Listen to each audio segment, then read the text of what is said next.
And one of its main characteristics is restrictive.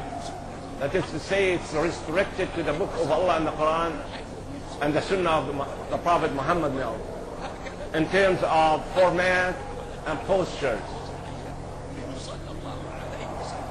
So that we learned our rules and rulings from our Prophet Muhammad, may Allah exalt his mention.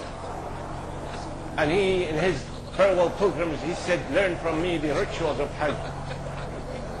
Anyone who adds to these, that means he has really introduced a bid'ah.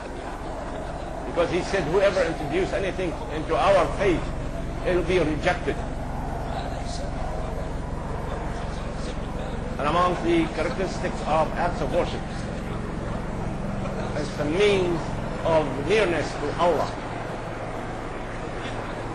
And among other characteristics, it really applies to all Muslims, whether ruled or rulers or rules, amongst its characteristics as well.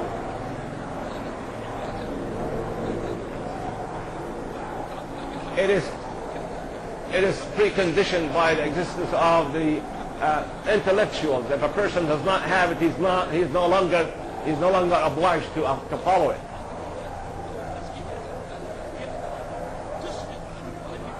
And there is no human being can say, I have reached high level that I can no more observe obligatory. This is wrong. Muhammad, may Allah exalt his mention, he used to stand up late in the night. And when he was told about it, he said, should I not be a grateful slave of Allah?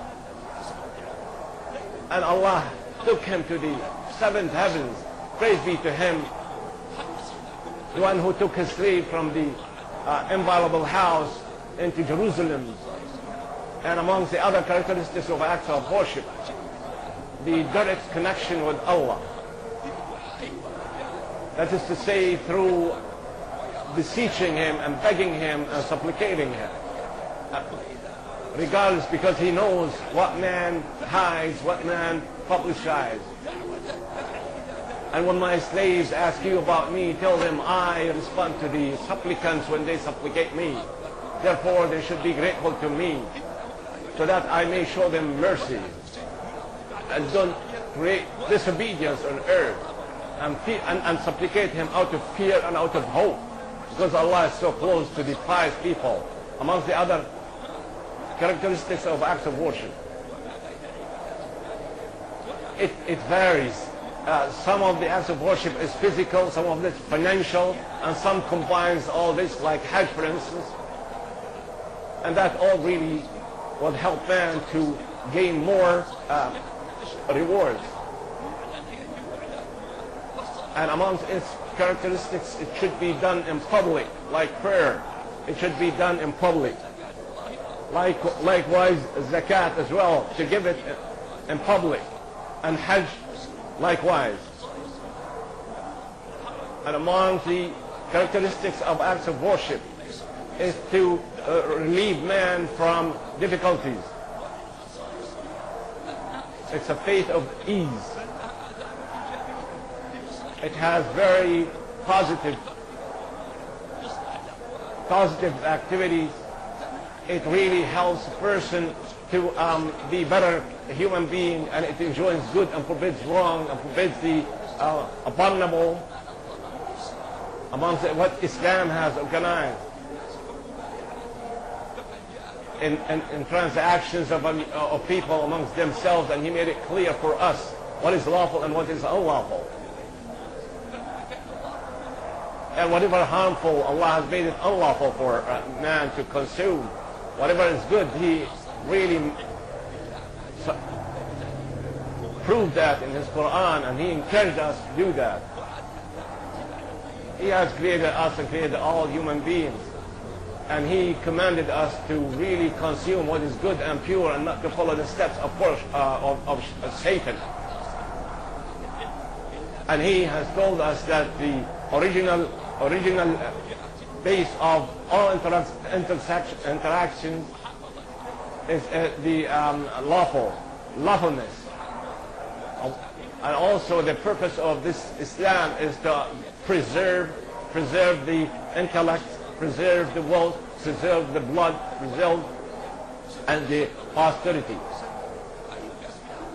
When the Prophet Muhammad was asked, what is the best earning? He said, it's the best when you perform Hajj and render all acts of worship to Allah.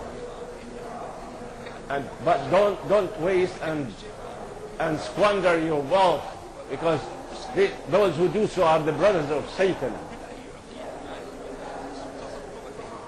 That's why we're not allowed to give our property or wealth for people who cannot handle it.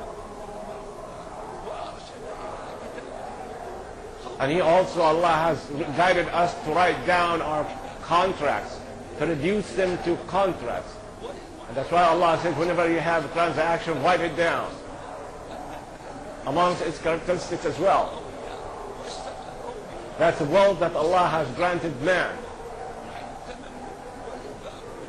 And that he has to spend that man according to the laws of Islam.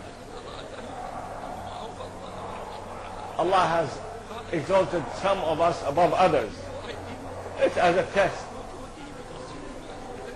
so that this property will be spent in the best way, in the best manner.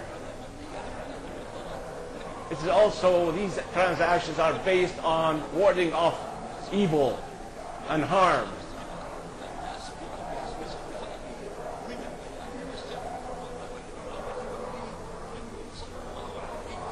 Amongst its characteristics as well. As far as transactions are concerned, the Prophet Muhammad, may Allah exalt his mention, made it very, if the two parties that are bartering really have good intention, Allah will bless their wealth. If they do not, then they will not be blessed. And that's why he said the best person who deals with people on basis of mercy. Among the other things that Islam has organized is the family. Islam has endeavors in order to create a community that's free from all doubts.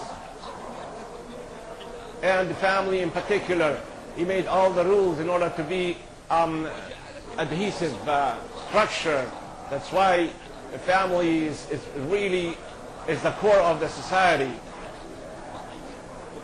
So that people would really need nothing to do with those man-made laws, because Allah the exalted.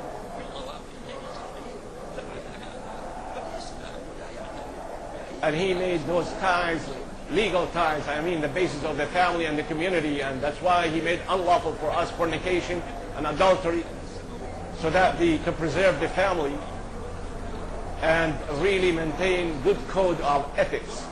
Amongst its characteristics as well is to preserve posterity throughout the legal means. And that's why the Prophet encouraged us, saying, marry the woman who is amicable and who is fertile, because he will be showing us off on the day of resurrection in terms of number as well. Amongst the other characteristics of acts of worship,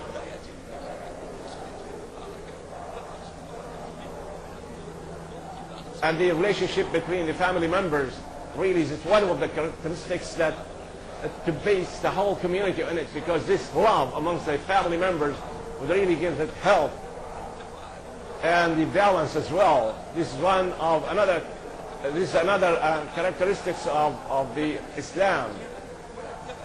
It's to be somewhere balanced, because Allah does not allow us to keep away from marriage. He encouraged us to get married as well, so that our posterity will grow and